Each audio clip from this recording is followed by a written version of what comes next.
तो जब भी हम चैट करते हैं, किसी को ईमेल भेजते हैं, तो कभी आपने रुक के ये सोचा है कि एक मैसेज जो आपके डिवाइस से निकला, वो और कितने डिवाइस से होके गुजरता है? ऑफ कोर्स एक आपका डिवाइस और एक आपने जिसको मैसेज भेजा है, उनके डिवाइस में वो मैसेज जाएगा, लेकिन रास्ते में और कितने डिवाइसेज यूज होते हैं, वो आपको नहीं पता। तो दो मशीन के बीच में कम्युनिकेशन के लिए डजन्स ऑफ कंप्यूटर यूज होते हैं। अगर आप एक डेफिनेशन से देखो, तो दुनिया के सारे कंप्यूटर्स को जोड़ दो तो इंटरनेट बन जाता है। पर इतने सारे कंप्यूटर्स कैसे जुड़ जाते हैं और ये नेटवर्क बनता कैसे है, जानेंगे इस वीडियो में। So hello everyone and welcome to अपना कॉलेज। और आज के इस वीडियो में हम एक बहुत ही इंटरेस्टिंग टॉपिक के बारे में डिस्कस करने वाले हैं, जो कि है हाउ डज इंटरनेट वर्क्स। क्योंकि आज के जमाने में इंटरनेट के बिना रहना इज क्लोज टू इम्पॉसिबल।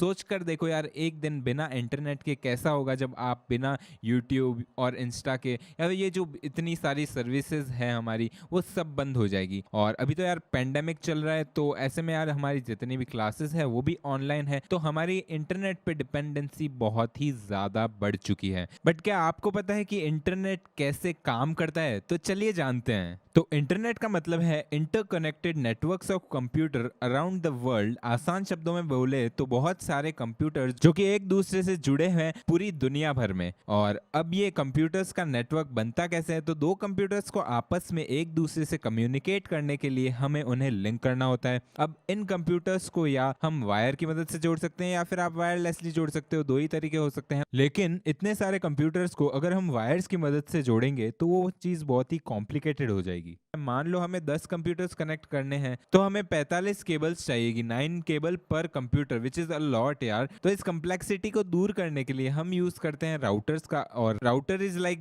छोटू सा कंप्यूटर जिसका सिर्फ एक काम है, जैसे कि रेलवे स्टेशन का सिग्नल आर नहीं होता जो कि ट्रेन को सिग्नल देता है कि आगे जाना है या नहीं जाना है, हरी बत्ती लाल बत्ती, वो चीज। अब राउटर का भी सिमिलर काम है, वो एक मैसेज का ध्यान रखता है कि वो जिस डायरेक्शन में जाना चाहिए वो उसी डायरेक्शन में जाएगा, और जिस डिवाइस तक उसे पहुंचना है वो राउटर ध्यान रखेगा कि वो उधर तक ही जाए, वो किसी और डिवाइसेस में नहीं राउट होएगा। लेकिन 10 कंप्यूटर्स तक आप राउटर्स रख सकते हो, बट उससे भी ज्यादा अगर हमारे कंप्यूटर्स हो, जैसे कि मान लो अगर हम इंटरनेट की बात करें, तो यहाँ 1000 100 मिलियंस ऑफ कंप्यूटर्स है। तो इनको कनेक्ट करने के लिए आप एक राउटर से काम नहीं चला सकते हो। बट जैसा कि मैंने कहा कि router is just like a computer, तो आप एक राउटर को दूसरे राउटर से कनेक्ट कर सकते हो और फिर हम इनफाइनाइट कनेक्शंस कर सकते हैं, क्योंकि आप एक राउटर को दूसरे से और दूसरे को अनलिमिटेड राउटर से कनेक्ट करके एक बहुत ही विशाल नेटवर्क बना सकते हो।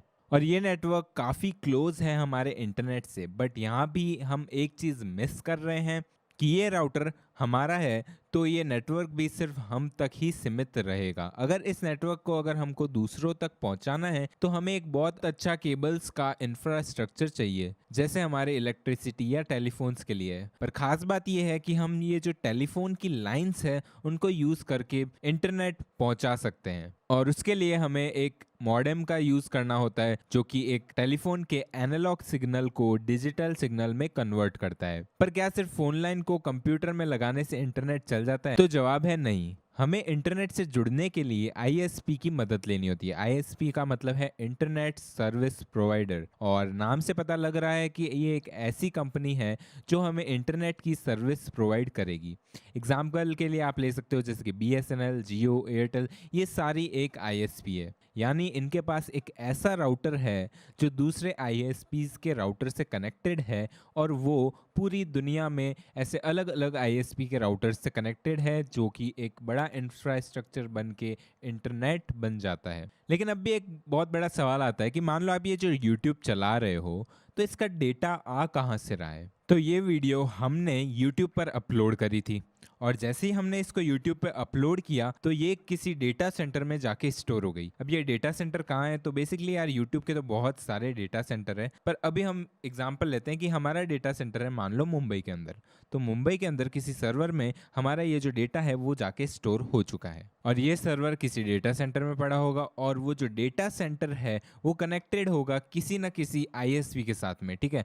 तो जब भी आप YouTube के उस सर्वर को कॉल करोगे, तो जैसे ही आप अपने ब्राउज़र में ये यूआरएल लिखोगे तो आपका ब्राउज़र डीएनएस में ढूंढेगा कि ये जो यूआरएल है उसका आईपी एड्रेस क्या है। और डीएनएस यार एक फ़ोन बुक की तरह होती है जिसके अंदर आपको सारे यूआरएल के आईपी एड्रेसेस मिल रहे होंगे। अब जैसे एक बार ये आईपी एड्रेस आ गया तो आपका ब्राउज़र उस वेब सर्वर तक एक कनेक्शन बनाएगा और जैसे ही उस सर्वर से कुछ रिस्पॉन्स आता है तो मतलब हम कनेक्टेड हैं। और एक बार जैसे ही आपका ये कनेक्शन बन जाता है फिर YouTube पे आप कोई भी वीडियो सर्फ कर सकते हो। लेकिन जब भी हम किसी वेबसाइट से कुछ रिक्वेस्ट करते हैं तो उसके लिए एक सेट ऑफ रूल को इसको फॉलो करना पड़ता है। तो TCP/IP हमारा एक प्रोटोकॉल है जो कि यहाँ पे फॉलो हो रहा होता है जब भी हम कुछ रिक्वेस्ट करते हैं किसी वेबसाइट पे। और अगर आपको TCP/IP और HTTP प्रोटोकॉल के बारे में नहीं पता तो अलग से मैं उसके ऊपर वीडियो आपको बना दूंगा और अच्छे से वो भी हम एक्सप्लेन कर लेंगे,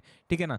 अभी के लिए आप इतना समझ सकते हो कि हर रिक्वेस्ट जो कि हमारा ब्राउजर एक सर्वर तक भेजता है उसका जो रेस्पॉन्स है वो छोटे छोटे टुकड़ों में चॉप होके यहाँ पे हमारे पास आ रहा होगा। वो पूरी एक फॉर्म में कभी नहीं होता है। जैसे कि मान लो आप एक वीडियो देख रहे हो तो वीडियो के अंदर क्या होता है ना, बहुत सारी फ्रेम्स होती है। तो वो सारी फ्रेम्स एक एक छोटे छोटे पैकेट्स ऑफ डेटा के अंदर यहाँ पे बाइनरी बिट्स ऑफ डेटा हमारा वेब सर्वर से आ रहा होगा। अब बाद में ये जो पैकेट है पूरा डेटा का वो एक साथ जब आ जाता है तो फिर से वो रीअसेंबल होके हमारे कंप्यूटर में हमें दिखने लग जाता है। अब ये कैसे होता है, तो बेसिकली यार हर पैकेट को ये पता होता है कि उसको किस आईपी एड्रेस पे जाना है और किन अदर पैकेट्स के साथ में जुड़ना है।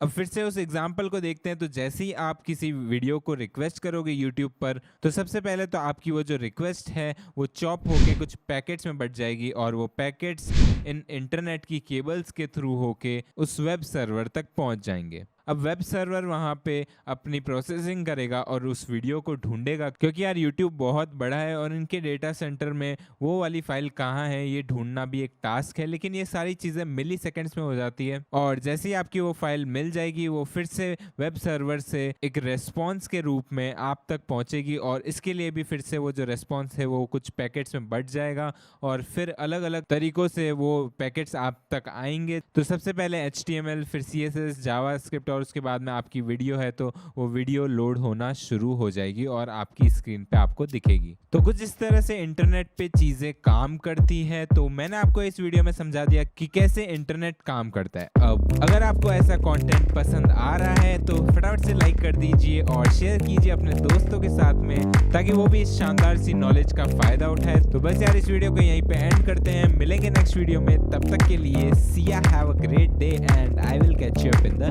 next one.